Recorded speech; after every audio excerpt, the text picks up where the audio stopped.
What's up, Ruben? How you doing? I'm Sebastian. Ruben, nice to meet you. Nice to meet you, man. You're one of our success stories, Yeah. and he comes back and volunteers.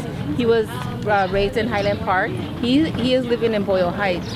That's where at this place. So why don't you let him know like how we helped you, what coming here meant to you? I was homeless living in Highland Park. I heard about the shelter opening up December of 2015. Within a year's time, I believe, my Section 8 voucher came up with you. But when it came, I was in a depression. So I didn't do any follow-ups. I lost my voucher. And I called her up and says, I need your help because, you know what, I was gravely disabled. And so within around 3 or 4 months' time, she found me another place. And I just moved into that place 6 months ago. 7 months ago. It's like 7 months all ago. that meaningless stuff and get to the dancing. So You can't sing, but the dude can dance. I'll give him that one. but yeah, it was a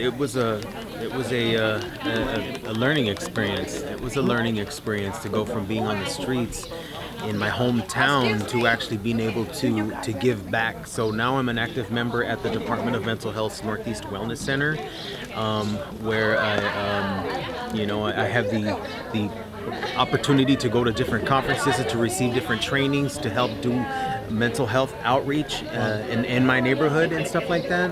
And I gotta give all the credit to their organization, Recycled Resources, and to the people that donated money to it, because if it weren't for that the heart of so many different people that came together to put this place together, I wouldn't have received the services that I needed. I suffer from a bipolar disorder, and it's real tough to have mental illness and be on the streets because you can fall through the cracks, people avoid you, and there's a stigma attached to it. And I am very, like I've said before, I am so eternally grateful to their organization because miracles happen. Yeah. I'm a miracle. I'm a miracle. There's a lot of details to my story, but I was homeless for many years on these streets, and I gave up hope. I gave up hope until I came here, and then things started to get into motion. Things started rolling.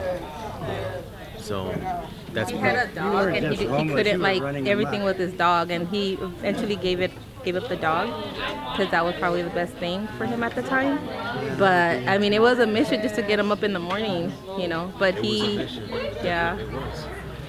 I had a lot of belongings. The thing, yeah. So one of the things we know that people have a lot of belongings, and I would be like, okay, so you need to get up at a certain time because we had to do that because we have a school across the street. People needed to leave at a certain time, and he was one of our first guests. You know, we were talking about when we first opened, and so it was a process. But like he's doing great, and he comes back. I also host monthly outreach at different communities. So the last one was at Lincoln Park, and he was there manning the table for Recycled Resources and just letting people know what we do, and then also letting them know what I do as extras, right, as my day job as coordinator. But yeah, I mean, we're really proud of him. You are a direct representative of what your organization does, and I really appreciate you sharing a little bit about your story. I mean, it's amazing, man, and Thank you so much.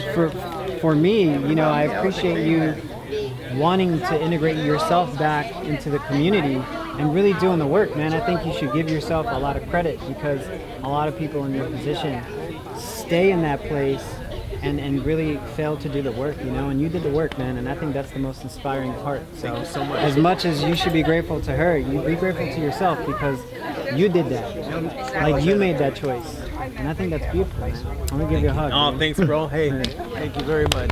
Totally appreciate that. Yeah. My one of the cool things about him that he got along really great with my daughter. So they used to be in the back, and he would help her, like, you know, do dance moves or whatever. So I mean, it's really one of those things that I think that it's a community. It doesn't matter how old you are; though, anybody can come and volunteer. And just getting to know people, I think it's a really important part of it. Just saying hi to people that you see on the street, because even though like you'd be amazed how many people they don't talk to that pass by and don't see them. But you know, when he came here, he's a great guy. So who better to do the work that you have taught him and the work that you've been through? And now the beautiful thing is, man, is you get to share those gifts with other people and you get to show them the way. Who better than the person who actually did it? So, man, that is the miracle. You're right, man. That's amazing. It's a beautiful thing, dude. And you know, as much as she changed your life, I know you're going to change so many more lives, man. You know, it's an impacted thing. It's all about like that recycling of giving. You know, she gives to you, you take it, get yourself to a place of giving, and then now you can give that back. That's a beautiful thing, man.